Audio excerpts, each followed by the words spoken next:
하나님 말씀 봅니다.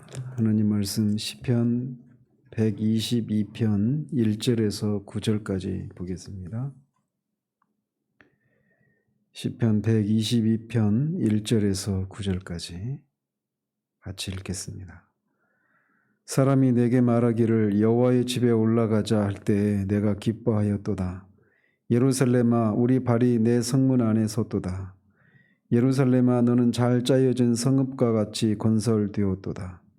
지파들 곧 여호와의 지파들이 여호와의 이름에 감사하려고 이스라엘의 전례대로 그리로 올라가는도다. 거기에 심판의 보좌를 두셨으니 곧 다윗의 집의 보좌로다. 예루살렘을 위하여 평안을 구하라. 예루살렘을 사랑하는 자는 형통하리로다. 내 성 안에는 평안이 있고 내 궁중에는 형통함이 있을지어다. 내가 내 형제와 친구를 위하여 이제 말하리니 내 가운데 평안이 있을지어다. 여호와 우리 하나님의 집을 위하여 내가 너를 위하여 복을 구하리로다. 아멘.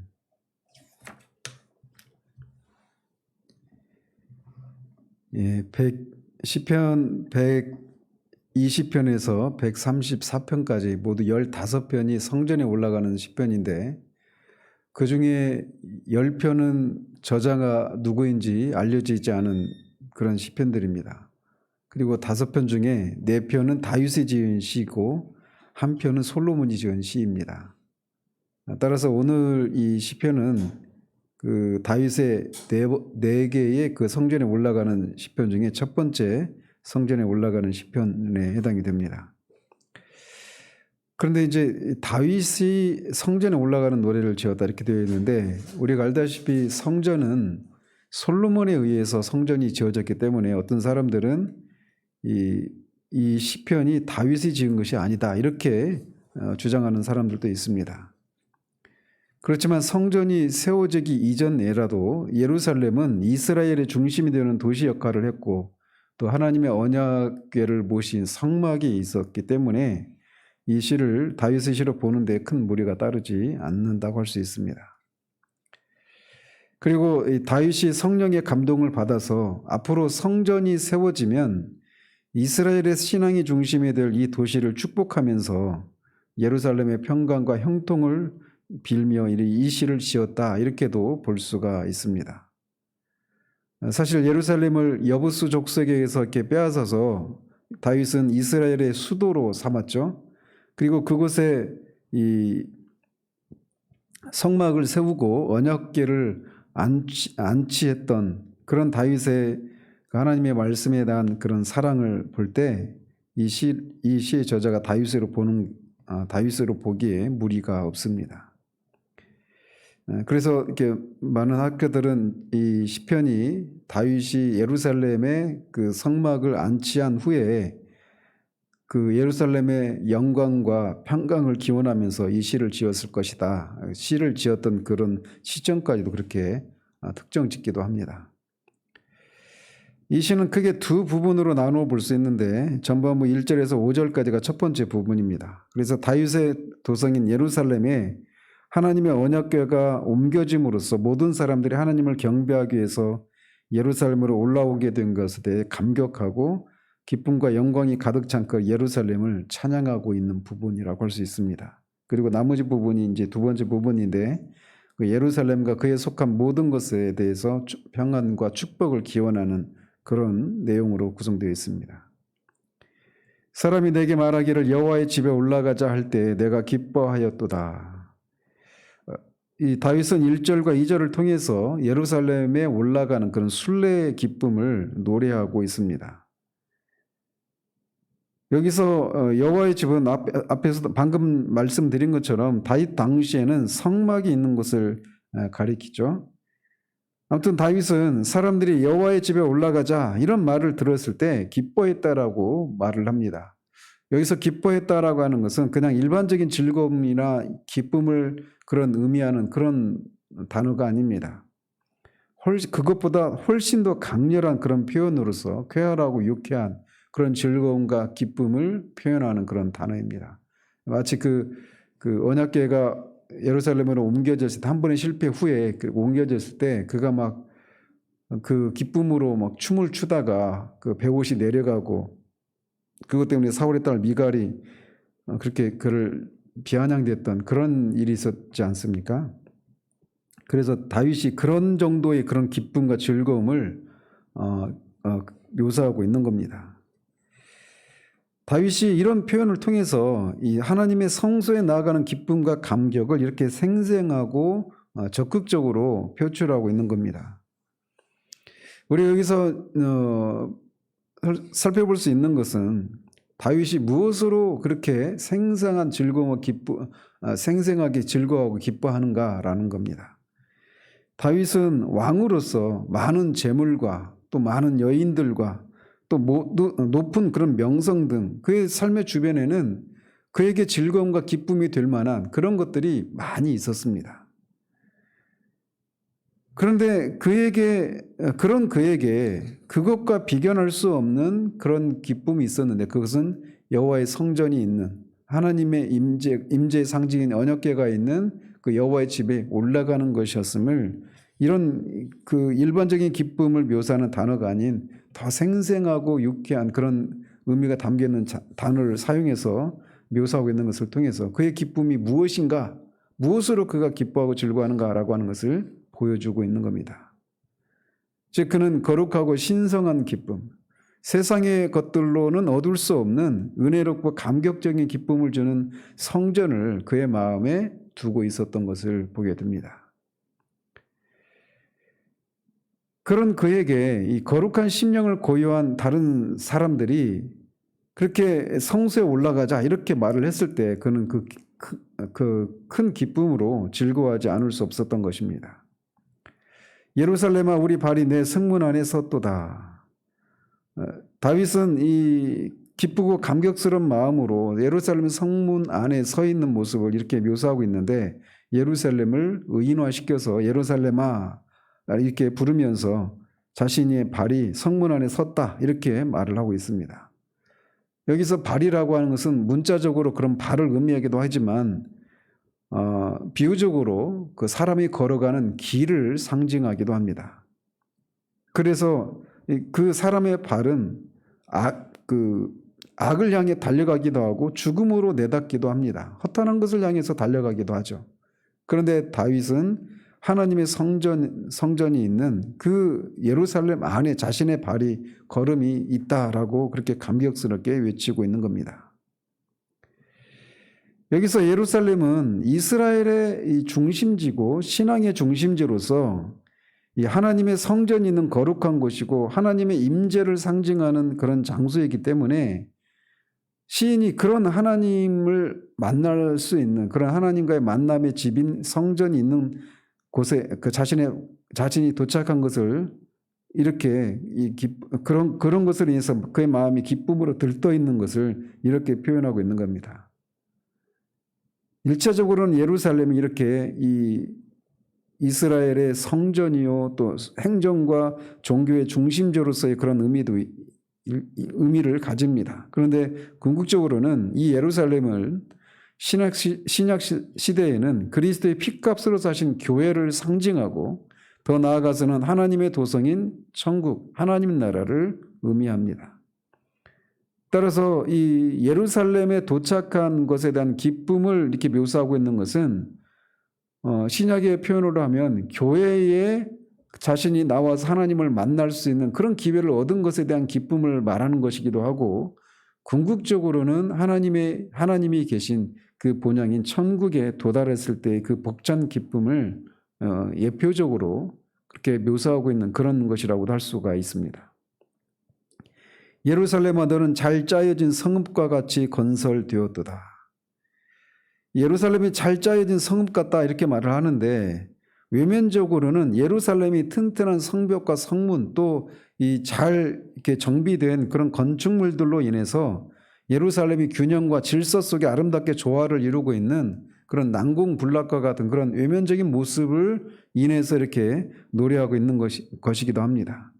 그러나 그것을 더 넘어서서 예루살렘을 이렇게 칭찬하고 찬양하는 것은 거기에 하나님이 임재하시기 때문에 그 하나님의 임재가 있고 하나님의 통치가 거기서 이루어지고 있기 때문에 그것으로 인한 거룩한 통치와 질서가 잘 이루어져 있고 또 백성들 또한 그 성전을 중심으로 유기적으로 잘 연합되어 있는 모습을 이렇게 비유적으로 노래하고 있는 것이다. 이렇게 말을 할 수가 있는 겁니다.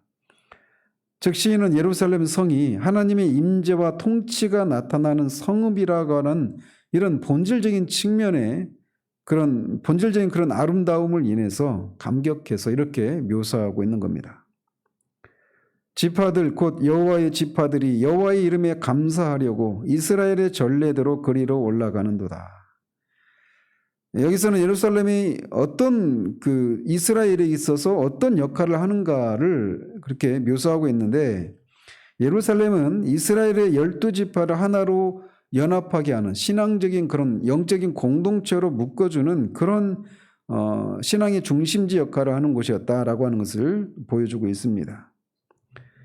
여호와의 이스라엘의 12지파들이 그렇게 예루살렘에 모인 이유는 여호와의 이름에 감사하기 위함이다라고 말을 하고 있습니다. 여호와의 이름을 감사한다라고 하는 것은 결국 여호와 하나님을 찬양하고 예배하기 위함이다. 이렇게 말을 하는 것이죠. 우리가 알다시피 하나님은 이스라엘 백성들에게 유월절과 맥주절과 이 수장절에 이 세 차례의 절기에 그렇게 하나님의 성전에 올라가서 하나님의 그들의 얼굴을 하나님께 보이기를 그렇게 명령을 하셨습니다. 그래서 그렇게 모여서 이스라엘 지파들이 그렇게 예루살렘에 모여서 하나님의 구원의 은총을 고백하고 하나님을 찬양하고 자신이 하나님을 섬기는 구별된 택함 받은 언약 백성으로서의 그런 정체성을 다시금 새롭게 하고 하나님께 충성을 다짐하는 그런 일을 하도록 하기 위해서 그렇게 예루살렘에 최소한 세 절기 때 이렇게 모이도록 하셨던 것이죠. 거기에 심판의 보좌를 두셨으니 곧 다윗의 집의 보좌로다. 이 심판의 보좌는 왕권을 상징하는 것입니다. 그래서 우리가 계시록에서도 보좌가 있었다라고 하는 것이 그렇게 왕권이 하나님의 통치를 상징한다라고 말했던 것처럼 그런 의미가 있는 것이죠. 그래서 이 고대 왕들은 재판의 그런 최종 판결권을 갖고 있었는데 바로 예루살렘에 거기 있다라고 말하면 거기가 그 심판의 보좌가 다윗의 집의 보좌다 이렇게 말을 하고 있습니다. 따라서 여기서 시인이 말하고 있는 것은 종교적 중심지고 정치적인 중심지인 예루살렘에 세워진 다윗 가문의 왕권이 영원할 것을 그렇게 노래하고 있는 거예요. 그래서 결국은 이것은 궁극적으로는 다윗의 자손으로 오실 예수 그리스도에 의한 하나님의 다스림과 통치가 영원하게 될 것이다 라고 하는 것을 예언적으로 이렇게 노래하고 있는 것이기도 합니다. 예루살렘을 위하여 평안을 구하라. 예루살렘을 사랑하는 자는 형통하리로다. 시인은 하나님이 계신 예루살렘의 번영과 평안을 위해서 간구하라고 권면하고 있습니다.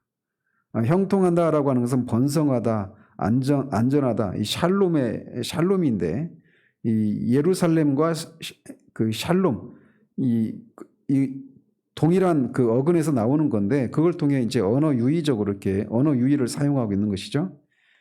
자, 그러면서 예루살렘을 사랑하는 자는 예루살렘을 위해서 평안을 빌어라.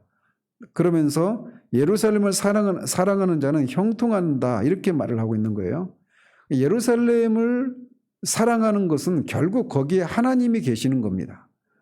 근데 그 하나님이 계신 그 예루살렘의 평안을 위해서 빌라 이 얘기는 결국은 하나님을 사랑하기 때문에 그 예루살렘이 하나님이 계신 하나님 임재의 상징인 그 예루살렘의 번영을 빌고 평안을 구하는 것은 결국 하나님을 사랑하는 그런 동기로 그렇게 하라고 말을 하고 있는 것이죠. 그리고 그렇게 하는 자들은 형통한다 이렇게 말을 하고 있는 거예요.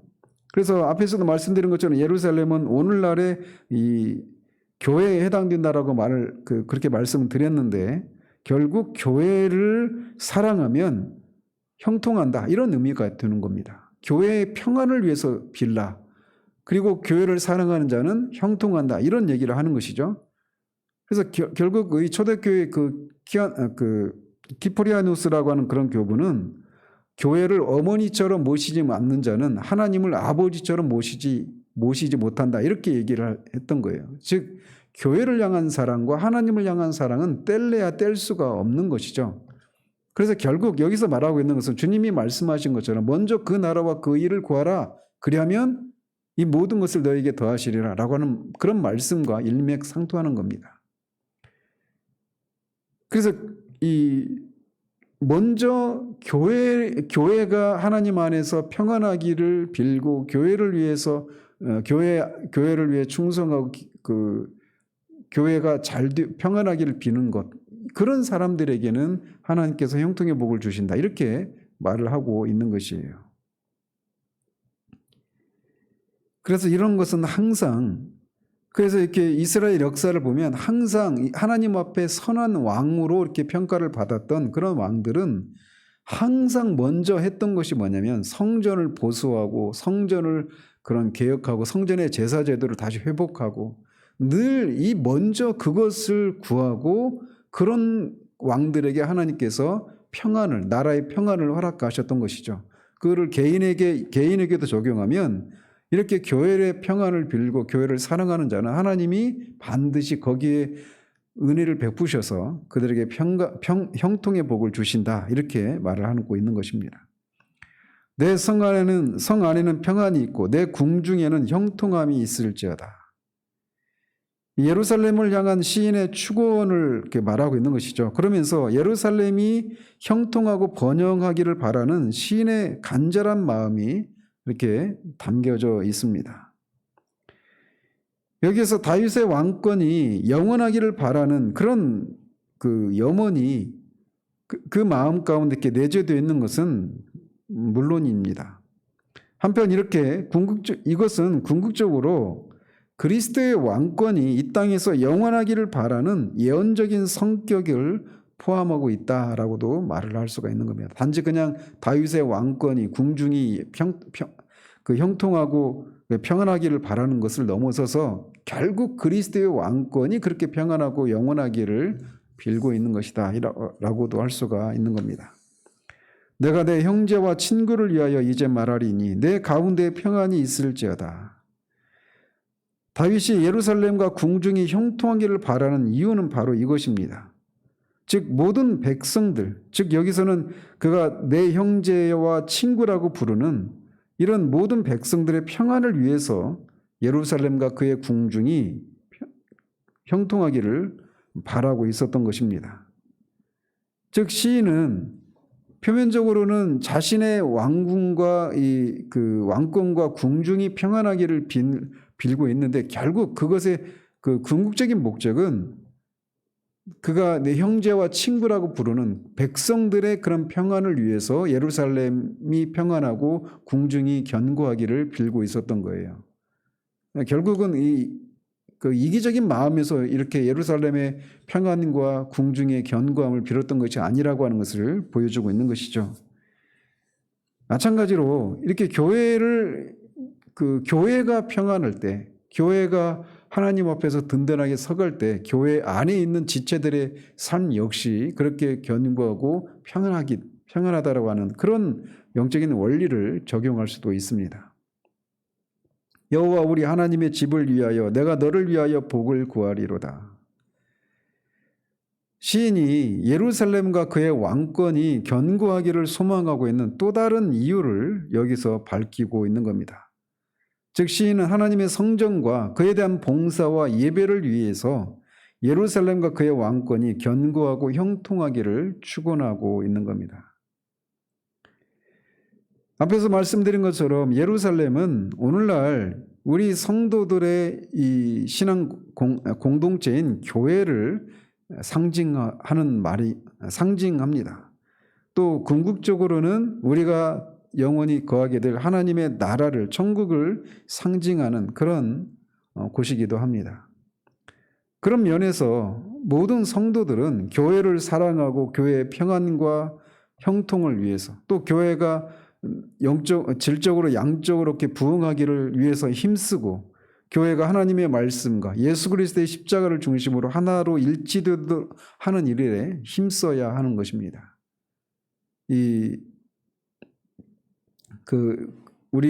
우리나라에서도 초대교회 때, 그 초대에 그 평양 부흥 이후에 그런 곳곳에 막 우리나라의 곳곳에 이제 교회가 막 세워져 가는데 워낙 가난한 시절이죠.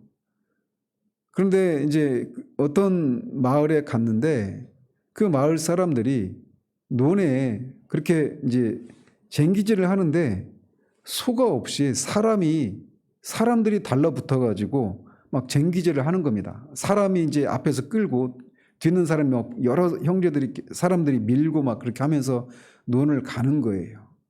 사정을 들어보니까 그 집주인이 소를 팔아서 교회를 지은 겁니다. 하나님을 향한 그런 구원의 은혜가 막 넘치니까 당시만 지금도 소가 뭐 싼 그런 짐승은 아니지 않습니까? 근데 그 당시에 소라고 하면 정말 전 재산에 비견할 수 있는 그런 가치가 있는 것인데 교회를 짓고 싶은 그런 마음에 그렇게 하는 거예요. 또 뭐 그런 얘기도 있죠. 교회를 향한 사랑이 너무 커서 어떤 그 소녀가 회심을 하고 교회를 짓고 싶은데 돈이 없는 거예요. 그러니까 이 자신의 안구를 그렇게 그 바쳐가지고 교회를 사고자 하는 그 예수병원에서 실제로 있었던 그런 일인데 그런 사정을 듣고 또 사람들이 감동을 해가지고 헌금을 해가지고 결국 눈을 이렇게 파는 일은 없었고 교회를 짓게 되었던 그런 예들.